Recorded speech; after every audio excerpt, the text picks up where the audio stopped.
Hello everyone and welcome back to another AFK Journey video. In this video, we are on my main account and I want to talk about Cyran and should you be pulling for him or not based on all the testing which has been done so far. I think I am a little bit late to making this video, and in the future I will probably make this video like as soon as it comes out on global server, because usually that is the time when a lot of people do pull. However, if you're still on the fence about whether you should recruit for him or not, that is what we're going to be discussing in this video. Basically his advantages, disadvantages, his future proof sort of potential, and really is he needed for your account or not. Okay, so as you guys can tell, on my main account I have not pulled for Cyran yet, and I am not planning to pull for Cyran, because let's break down where Cyran is useful for. And also just a quick disclaimer, my main account that I'm playing on now, I'm not really spending on it at all anymore. So I will be treating, for example, rate up banners kind of how a free-to-play player should be treating them, only going for the most game-breaking, like meta-defining heroes, otherwise sticking to like saving your diamonds for when something like that actually does come out. Okay, so here we have the Cyran. Now, he's useful in two game modes, but one game mode he is not ever probably going to be useful for, and that is arguably the most important game mode. You guys probably know which one that is, and that is Dream Realm. In Dream Realm, Cyran is not ever going to be a good option. His damage is just way too low, and not to mention he's also an AoE damage dealer. He doesn't provide any useful debuffs for Dream Realm in particular, and so he will never have any use over there, and usually for free-to-play players or even lighter spender players, it's really important you get your Dream Realm heroes sorted and built up on your account first, and then also saving up your diamonds for rate up banners of heroes which can be potentially good for Dream Realm. And that is why, if you guys remember Valka coming out, a lot of people wanted and did go in for Valka even at a free-to-play or lower spender level, because we were anticipating she would be good in Dream Realm, and unfortunately we were let down by her performance. So I'm hoping that there is going to be a good meta defining A-level hero that comes out during the duration of the rest of the season, because then we can swap ticket her. But basically that was the big disappointment because of that reason. Anyway, Cyran will never be usable in Dream Realm. I can fairly, like 99% sure, make that statement.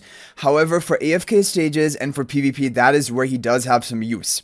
So I want to first talk about AFK stages, because for lighter spender players, again, getting to that AFK stage daily cap is going to be difficult. Honestly, at free-to-play resonating level, it sometimes is not really possible for most accounts. So if he could, for example, help boost your AFK stage progress, maybe even by 10-20 stages, that would be a valuable thing, right? However, from all the testing I've done, it seems like Cyran is decent in AFK stages because he has crowd control on his ultimate ability. On top of that, he also has decent damage from it. However, it is not going to be comparable to Bonnie's damage, for example, or even Carolina, who are more dedicated damage dealers in these crowd control Iron combos. So because of that reason, he's not like exactly a damage dealer. And the other thing is, he doesn't have as great crowd control as Iron, for example. So if you're going to run Iron in the team, running Cyran along with him is a bit overkill in terms of crowd control. It would usually be better for you to run a damage dealer, dedicated damage dealer, rather than Cyran, who also has some crowd control like Bonnie, because Bonnie has a stun on her ultimate as well. It isn't going to be as much crowd control as Cyran, especially because Cyran can combo with elements, but Bonnie has much more damage than Cyran, and that is the thing. And Bonnie is a hero that most free-to-play players should be focusing on their wish list, because she also has Dream Realm applications. So overall, in basically every way, Bonnie is better than Cyran for the two game modes which matter the most to free-to-play and light spenders, which are AFK stages and Dream Realm. Now, so because of that, as of right now, there is not really any need to recruit for Cyran. You can run like a similar effectiveness level of team, just running Iron Almas Bonnie, for example, and the entire team would be Iron Almas Tassi, like 3 Wilders, or Iron Almas Arden, plus Bonnie as a damage dealer, and then the twins. That is basically the meta team going around for AFK stages. Cyran is not really adding to that. And now, yes, Cyran can work in a light bear oriented AFK stage pushing comp because he is a light bear hero himself. Rowan is good for AFK stages. Cyran, he's decent enough, and Hugin can be good along with the twins, and then running Bonnie like as a dedicated damage dealer. I did testing of that comp. It does work fine, but I'm not convinced that it is that much better than, for example, the Iron Almas Bonnie comp, or even if it is better at all. They both seem around about the similar level of effectiveness. So for that reason, like if you're already prioritizing Bonnie and like Iron Almas, which I still think you should, then you don't really need Cyran. You can put together a really effective AFK stage pushing team, almost the most effective, without Cyran at all. And that is basically the reason he's not needed for AFK stages, so I don't define him as game changing or game breaking for AFK stages either. Now we come to PvP. Now PvP always should never be a major like focus for like lighter spender players, but if the hero is truly game breaking for PvP, for example Lily May, now she is not great as good for Dream Realm. She still can be good early game when you have limited options, but when you have a lot of options built up, she has been replaced in the top performing Dream Realm teams, a lot of them. And she's usually relegated to like the 5th best or like 3rd, 4th best teams, and even that would be great if she is able to make it that far. So Lily May has fallen out of favor in Dream Realm, but she's still a top tier PvP hero. She interrupts enemies, and having her on your defense or Supreme Arena defense, it can give you an edge, and it can actually bring value back to your account from like your ranking rewards in PvP. So Lily May is still a hero which I would recommend still being a priority for lower spender players. Like even if she had no Dream Realm applications, just because she is fairly dominant in PvP. But it's kind of difficult to say because she also has Dream Realm use. She's not a purely dedicated PvP hero. So, but yeah, like if there is truly like a game-changing PvP hero, then you can recruit for them even as a light spender or free-to-play player, even if it has no AFK stage use and no Dream Realm use. But the thing is, Cyran, in my opinion, is not a game-changing or game-breaking PvP hero. He is fine, and I've found that he does work fairly well in the Iron Almas comp. Like, we did a lot of PvP testing. You guys probably have seen that video. And he has good damage output himself. He applies execution marks onto the enemies, and he has a lot of crowd control. So, like, if, for example, you have Almas on the team, Iron and Cyran all together, you're basically going to be chain locking down the opponent because Iron insta-casts his ultimate. Cyran will have 600 initial energy with the Supreme Plus. And so after the Iron ultimate is going to wear off in effect, Cyran is going to be able to cast his ultimate, and you would want to have, usually if the enemy has a Lily May, you would need to have a Brian or a Nero to take the enemy Lily May interruption, and then you will freely be able to chain your crowd control, and then it is pretty powerful. Like, honestly, that comp is effective, but it is going to be more of an offense comp, because like a team like that, if you're going to run on defense and you don't put Brian or Nero in front, then you can just bring Lily May and counter it just with one hero.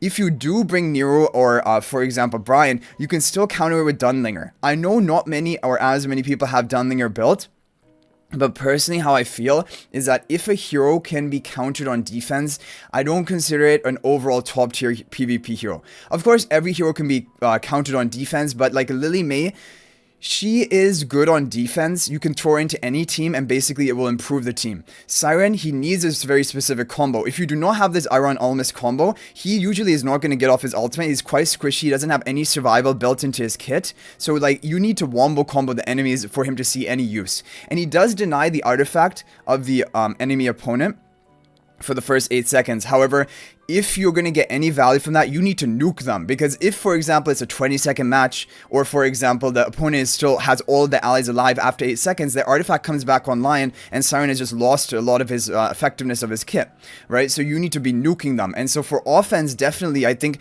if you can find a defense that is really heavily reliant on an artifact, for example, Diurnal with Enlightening Spell on the back, like no one really runs that anymore, but that is like the best example, or even Light Force Spell on Diurnal in the back.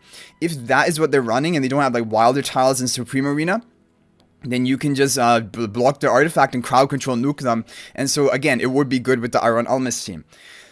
So apart from that, we did some testing of him with PvP, like Graveborn nuking comps for like the Graveborn faction talent tiles. However, honestly, I don't think Cyran was really providing anything to that team. It was just that, yeah, he was blocking the enemy artifact at the beginning, maybe allowing your Graveborn heroes to nuke a little bit more effectively. But honestly, those teams probably are going to nuke the opponent even without Cyran in it. So like, Cyran was not really contributing much other than silencing the artifact, which for a lot of people, they run a team that isn't hugely artifact dependent. Like the artifact of course would enhance the team, but like for 8 seconds if they don't have the artifact, it usually isn't like hugely game changing, but it does definitely give you an edge. So I consider him, Cyran, a decent PvP option in specific comms. On offense. On defense, I would not really recommend running him. Of course, if you have him highly ascended in Paragon tiers, I'm sure you can put together good defense with him, but his survivability is the issue, as well as then the opponent can just bring in a team that isn't very artifact dependent and is more of a stall team that will take the enemy first 8 seconds or 10 seconds of this Cyran power spike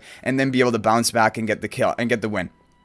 So that is the thing. So overall, as we've covered the 3 game modes which matter the most in AFK Journey, Dream Realm, no use for Cyran. AFK Stages, about equivalent use to other good AFK heroes, but I still don't think that you're still gonna have to build those AFK stage pushing heroes if you want the best options available. And then you don't need Cyran because he's like kind of like, he can be a replacement, but he's not necessarily an upgrade for AFK stage teams. And then number 3 is PvP, more of an offense hero, and for more niche circumstances where the opponent doesn't have, or they have an very artifact dependent comp, or if the opponent, or if you can just wombo combo them with Iron, that is also a good offense option.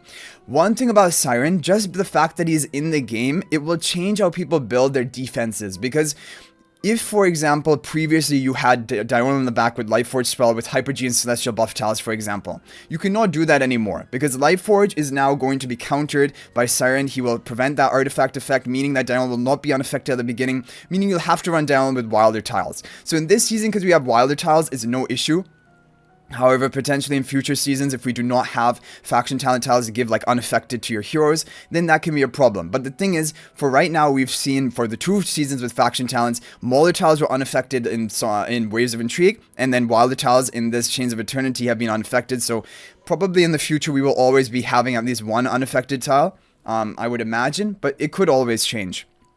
So anyway, that is why I have not pulled for Cyran on my main account. I do not recommend most players out there to be pulling for Cyran unless you really like his design and you want another cool option for AFK stage pushing or a tech option for PvP offense mainly, then you can pull for him. And especially if you have the resources, you can do it. And for example, if you didn't recruit for Lorson, a lot of people want to recruit for an S level hero, and then you can always swap him out for another one in the future. But if you have recruited for him and you haven't used his swap ticket, I would really watch out for the upcoming S level heroes. I do not have any idea what they're going to be. I think we know Shamira is probably going to come, but we have no idea about her kit or anything like that. Actually, there was a talk with designers that talked about it a little bit, but I can't really remember what that happened, and sometimes things can change. Like I think even Lorson's kit did change to an extent. But anyway, so I would be watching out for future S level heroes and looking for a swap target potentially, because Cyran, he's fine, but he's just fine. That is my review of him. I do not think he's game changing. He's not really a must have. You can easily skip him without that affecting your account. Definitely not as bad of a hero, for example, as like Hodgkin, in my opinion. However, not game changing enough, for example, like Mikola, Lily May, who have come, or even Sonya, Bonnie. These are all more important, like priority heroes, or even Tassi from Raid Recruitment. So anyway, guys, let me know your opinions on Cyran in the comment section down below. Did I like say anything that you don't fully agree with? Let me know, or did I miss out on anything that I didn't cover in this video? Please let us know in the comment section. And guys, if you're not already subscribed to our YouTube channel, please subscribe. We're on a road to 20,000 subscribers. Let's hit it before the end of the season. Also, click that bell icon so you're notified whenever we upload a latest video. Also, guys, you can join my AFK Journey Discord server. There's a link to that in the description of this video and all of my videos. I look forward to chatting with you guys there. But thanks for watching, guys. I'll hopefully see you in the next video. And until then, everyone, peace out for now.